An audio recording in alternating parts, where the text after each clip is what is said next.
ക്രമസമാധാന ചുമതലയുള്ള ADGP MR Ajith Kumar RSS നേതാവിനെ കണ്ടതിൽ നടപടിയെടുക്കാത്തതിനെതിരെ ഭരണമുന്നണിക്കുള്ളിൽ അതൃപ്തി ശക്തമാകുന്നതിനിടെ LDF നേതൃയോഗം ഇന്ന് തിരുവനന്തപുരത്ത് ചേരും. RSSനെ പ്രധാനപ്പെട്ട സംഘടനയെന്ന് വിശേഷിപ്പിച്ച സ്പീക്കർ AM ഷംസീറിന്റെ നിലപാടിലുള്ള അതൃപ്തിയും മുന്നണി യോഗത്തിൽ ഉയർന്നേക്കും. നടപ്പ് സാമ്പത്തിക വർഷത്തെ മദ്യനയം അംഗീകരിക്കലാണ് യോഗത്തിന്റെ പ്രധാന അജണ്ട. ഉമേഷ് ബാലകൃഷ്ണൻ നൽകും വിശദാംശങ്ങൾ. Umesh, good morning. ഇന്നിപ്പോൾ പ്രധാന അജണ്ട എന്ന് പറയുന്നത് ഈ മദ്യനയം, നടപ്പ് സാമ്പത്തിക വർഷത്തെ മദ്യനയം അംഗീകരിക്കലാണ്. പക്ഷേ പ്രധാനമായും ഉയർന്നു വരാനുള്ള സാധ്യത ADGP MR അജിത് കുമാറിനുമായി ബന്ധപ്പെട്ട നടപടിയിലേക്ക് കടക്കുന്നതിന് അടക്കമുള്ള കാര്യങ്ങൾ. കാരണം ഭരണമുന്നണിക്ക് ഉള്ളിൽ വലിയ അതൃപ്തി തന്നെ പുകയുന്നുണ്ട്. CPI ശക്തമായി തന്നെ, അതായത് ഇടഞ്ഞു തന്നെ നിൽക്കുന്ന സാഹചര്യമുണ്ട്. അപ്പോൾ അക്കാര്യങ്ങളൊക്കെ ആയിരിക്കും അല്ലേ ചർച്ചയാവുക? എന്തൊക്കെയായിരിക്കും പ്രധാനമായും ഇന്ന് ചർച്ചയിൽ വരിക? ഇന്ന് അജണ്ട മദ്യനയം തന്നെയാണ്. നേരത്തെ പറഞ്ഞതുപോലെ മദ്യനയത്തിന് അംഗീകാരം നൽകുക. നേരത്തെ തന്നെ LDFലെ ഘടകകക്ഷികളുമായി മദ്യനയം ചർച്ച ചെയ്തിട്ടുണ്ട്. അതുകൊണ്ട് തന്നെ അതിൽ കൂടുതൽ ചർച്ചയ്ക്ക് സാധ്യതയില്ല. ഏതെങ്കിലും രീതിയിൽ അവസാനം ഫൈനലൈസ് ചെയ്ത മദ്യനയവുമായി ബന്ധപ്പെട്ടുള്ള വിവരങ്ങൾ LDFൽ അറിയിക്കും. അതിനുശേഷം അത് അംഗീകരിക്കുകയാണ് നടപടി. എന്നാൽ അതല്ല LDFലെ ഇന്നത്തെ പ്രധാന ചർച്ചയാകാൻ പോകുന്ന വിഷയം. അത് PV അൻവർ ഉന്നയിച്ച ആരോപണങ്ങളും ADGP MR അജിത് കുമാറിൻ്റെ RSS നേതാവുമായുള്ള കൂടിക്കാഴ്ചയും തന്നെയാകും. അതിൽ ഏറ്റവും സുപ്രധാനം ADGP MR അജിത് കുമാറിനെ അതേ സ്ഥാനത്ത് നിലനിർത്തിക്കൊണ്ട് RSS നേതാക്കളെ കണ്ടു എന്നുള്ള വിവരം പുറത്തു വന്നിട്ടും ഇപ്പോഴും ADGP MR അജിത് കുമാർ ക്രമസമാധാന ചുമതലയുള്ള ADGP ആയി തുടരുകയാണ്. CPI ശക്തമായ പ്രതിഷേധം ഇക്കാര്യത്തിൽ അറിയിച്ചിട്ടുണ്ട്. അതുകൂടാതെ തൃശ്ശൂർ പൂരം കുളമാക്കുന്നതിന് ADGP ഇടപെട്ടു എന്നും തൃശ്ശൂർ പൂരം കുളമാക്കുന്നതിന് പോലീസിന് ഉത്തരവാദിത്വമുണ്ടെന്ന് CPIക്കും വ്യക്തമായ അഭിപ്രായമുണ്ട്. അത് നേരത്തെ തന്നെ CPI പ്രകടിപ്പിച്ചതുമാണ്. ഈ സാഹചര്യത്തിൽ LDF യോഗത്തിൽ ഇക്കാര്യങ്ങൾ ചർച്ചയാകാൻ സാധ്യതയുണ്ട്. അതിന് CPI തന്നെ മുൻകൈയെടുത്ത് ഇക്കാര്യം ചർച്ചയ്ക്ക് മുന്നോട്ട് വയ്ക്കാനാണ് സാധ്യത. അല്ല എങ്കിൽ തുടക്കത്തിൽ തന്നെ ADGP MR അജിത് കുമാറിനെതിരെ നടപടി ഉണ്ടാകും എന്നുള്ള ഉറപ്പ് LDF കൺവീനറിൽ നിന്നോ അല്ലെങ്കിൽ CPMൻ്റെ സംസ്ഥാന സെക്രട്ടറിയിൽ നിന്നോ ഉണ്ടാകേണ്ടതുണ്ട്. അല്ല എങ്കിൽ ഈ വിഷയം ചർച്ചയാകാനുള്ള സാധ്യത തന്നെയാണ് കൂടുതൽ. നിലവിലെ സാഹചര്യത്തിൽ ഇതേ രീതിയിൽ MR അജിത് കുമാറിനെ നിലനിർത്തി അന്വേഷണം നടത്തി മുന്നോട്ട് കൊണ്ടുപോകുന്നത് യോജിക്കാനാകില്ല. ഒപ്പം തൃശ്ശൂർ പൂരം കുളമാക്കിയതുമായി ബന്ധപ്പെട്ട് ADGPയുടെ അന്വേഷണ റിപ്പോർട്ട് അത് പുറത്തുവിടണമെന്നുള്ള ആവശ്യവും LDF യോഗത്തിലുണ്ടാകും. എല്ലാ തൃശ്ശൂർ പൂരവുമായി ബന്ധപ്പെട്ടും പോലീസ് നടപടിയുമായി ബന്ധപ്പെട്ടും LDFലെ ഘടകകക്ഷികൾ കടുത്ത അതൃപ്തിയിലാണ്. ആ അതൃപ്തി ഇന്നത്തെ യോഗത്തിൽ കൃത്യമായി ഉന്നയിക്കുകയും ചെയ്യും. സാധാരണഗതിയിൽ അജണ്ടയ്ക്കപ്പുറമുള്ള ചർച്ചകൾ വളരെ വിരളമായിട്ട് മാത്രമാണ് LDF യോഗത്തിൽ പോകാറ്. പക്ഷേ ഇപ്പോഴത്തെ സ്ഥിതി അതല്ല. CPI സംസ്ഥാന സെക്രട്ടറി ബിനോയ് വിശ്വം, CPIയുടെ മുതിർന്ന നേതാവും മുൻ മന്ത്രിയുമായ VS സുനിൽകുമാർ അടക്കമുള്ളവർ പരസ്യമായ പ്രതികരണവുമായി രംഗത്തെത്തിയിരുന്നു. ഈ കഴിഞ്ഞ ദിവസങ്ങളിലെല്ലാം നമ്മൾ കണ്ടത് CPIയുടെ ഭാഗത്തു നിന്നുള്ള പരസ്യ പ്രതികരണങ്ങളാണ്, പരസ്യ എതിർപ്പാണ്. അതിന് കൃത്യമായ കാരണവും അവർക്കുണ്ട്.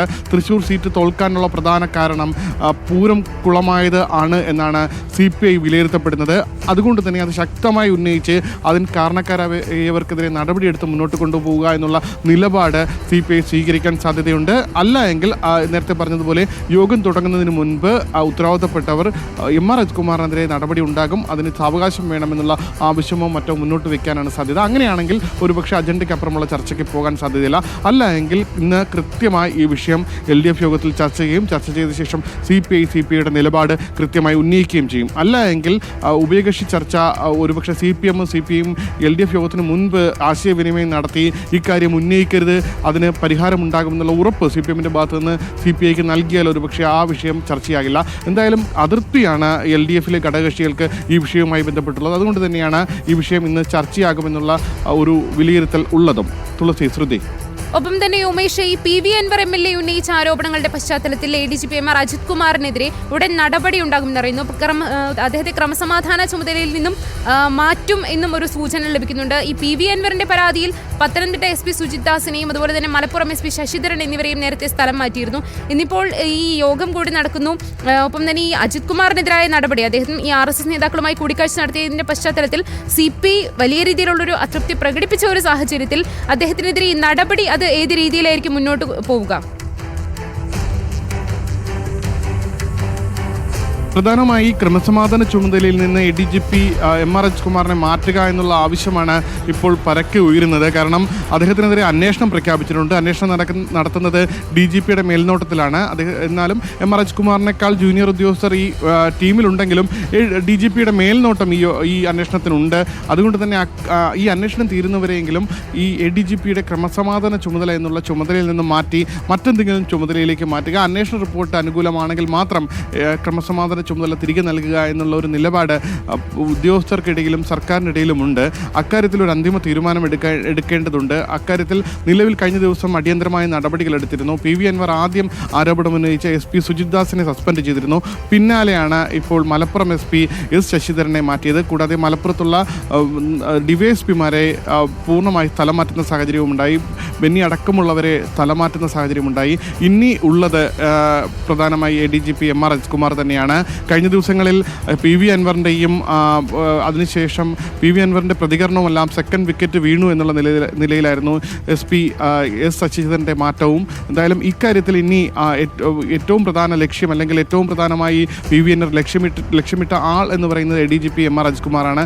അതിന് കൂടുതൽ ഗുരുതരമായ ആരോപണങ്ങൾ ഉന്നയിക്കപ്പെട്ട ആളും MR അജിത്കുമാറാണ്. MR അജിത്കുമാറിനെ അതേ നിലയിൽ നിലനിർത്തിക്കൊണ്ട് ഒരു അന്വേഷണം മുന്നോട്ട് കൊണ്ടുപോകുക, അതിനെതിരെ ഒരു നിലപാട് PV അൻവർ എടുക്കുമെന്നും ഉണ്ടായിരുന്നു. ഇന്ന് മുഖ്യമന്ത്രിയെയും പാർട്ടി സെക്രട്ടറിയെയും കാണാൻ തിരുവനന്തപുരത്ത് PV അൻവർ എത്താൻ സാധ്യതയുണ്ട് എന്നുള്ള വിവരമുണ്ടായിരുന്നു. പക്ഷേ അവസാന നിമിഷം അദ്ദേഹം യാത്ര ഒഴിവാക്കുകയായിരുന്നു. ഒരുപക്ഷെ ഏതെങ്കിലും രീതിയിലുള്ള ഉറപ്പ് PV അൻവറിന് ലഭിച്ചിട്ടുണ്ടാകണം. അതുകൊണ്ടായിരിക്കണം അവസാന നിമിഷം തിരുവനന്തപുരത്തേക്കുള്ള യാത്ര ഒഴിവാക്കി മലപ്പുറത്ത് തന്നെ തുടരാൻ തീരുമാനിച്ചത് എന്നാണ് മനസ്സിലാക്കുന്നത്. എങ്കിലും നിലവിൽ ഈ രീതിയിൽ പോകുന്ന രീതി അനുസരിച്ച് നോക്കിയാൽ MR അജിത്കുമാറിനെതിരെ ഇന്നോ നാളെയോ നടപടി ഉണ്ടാകാൻ സാധ്യതയുണ്ടെന്ന് തന്നെയാണ് വിലയിരുത്തപ്പെടുന്നത്. അതിൽ നടപടി ക്രമസമാധാന ചുമതലയുള്ള ADGP എന്നുള്ള പോസ്റ്റിൽ നിന്ന് ആ ക്രമസമാധാന ചുമതല എന്നുള്ളത് മാറ്റി മറ്റ് ചുമതലകളിലേക്ക് മാറ്റുക എന്നുള്ളതാണ് ഏറ്റവും സുപ്രധാനം. എന്തായാലും അത് ഒരുപക്ഷെ LDF യോഗത്തിന് മുൻപുണ്ടാകാനുള്ള സാധ്യതയുണ്ട് എന്നും വിലയിരുത്തപ്പെടുന്നുണ്ട്. കാരണം LDFൽ ഏതെങ്കിലും രീതിയിലുള്ള വിമർശനം ഉണ്ടാകുന്നതിന് മുൻപ് തന്നെ അത്തരമൊരു നടപടി സ്വീകരിച്ചു കഴിഞ്ഞാൽ മറ്റ് സാധ്യതകൾ LDFലെ വിമർശനങ്ങളോ ചോദ്യങ്ങൾക്കോ മറുപടി പറയേണ്ടതിൽ വരില്ലല്ലോ എന്നുള്ളൊരു ആലോചനയുമുണ്ട്. എങ്കിലും ഈ 2 ദിവസത്തിനകം MR അജിത്കുമാറിനെ ഈ ADGP ക്രമസമാധാന ചുമതല എന്നുള്ള പോസ്റ്റിൽ നിന്ന് മാറ്റാനുള്ള സാധ്യതയാണ് വിലയിരുത്തപ്പെടുന്നത്. അതിന് കാരണങ്ങളായി പറയുന്നത് നേരത്തെ തന്നെ MR അജിത്കുമാറിനെതിരെ PV അൻവർ ഉന്നയിച്ച ആരോപണമാണ്. അത് കൂടാതെയാണ് RS നേതാക്കളെ രഹസ്യമായി പോയി കണ്ടു എന്നുള്ള വിവരം പുറത്തു വന്നത്. അത് നേരത്തെ തന്നെ 2013 വ്യക്തമാണ് ഉമേഷ്. എന്തായാലും 2 കാര്യങ്ങളാണ് പ്രധാനമായിട്ടുമുള്ളത്. അതിൽ ADGP MR അജിത്കുമാറിനെതിരെ നടപടി ഉണ്ടാകും എന്നുള്ളത് തന്നെയാണ്. ഇന്നോ നാളെയോ, ഒരുപക്ഷെ ഇന്ന് LDF യോഗം ചെയ്യുന്നതിന് മുൻപ് തന്നെ ഒരു നടപടി വന്നേക്കാൻ. കാരണം ഈ അത് പാർട്ടിക്കുള്ളിൽ അല്ലെങ്കിൽ മുന്നണിക്കുള്ളിൽ തന്നെ അതൃപ്തി ഉയർന്ന ഒരു സാഹചര്യത്തിൽ അതിലൊരു നടപടി ഉടൻ ഉണ്ടാകുമോ എന്നുള്ളത് തന്നെയാണ്. ഉണ്ടാകും എന്നുള്ള വിവരം തന്നെയാണ് ഈ ഘട്ടത്തിൽ നമുക്ക് ലഭിക്കുന്നത്, അല്ലേ?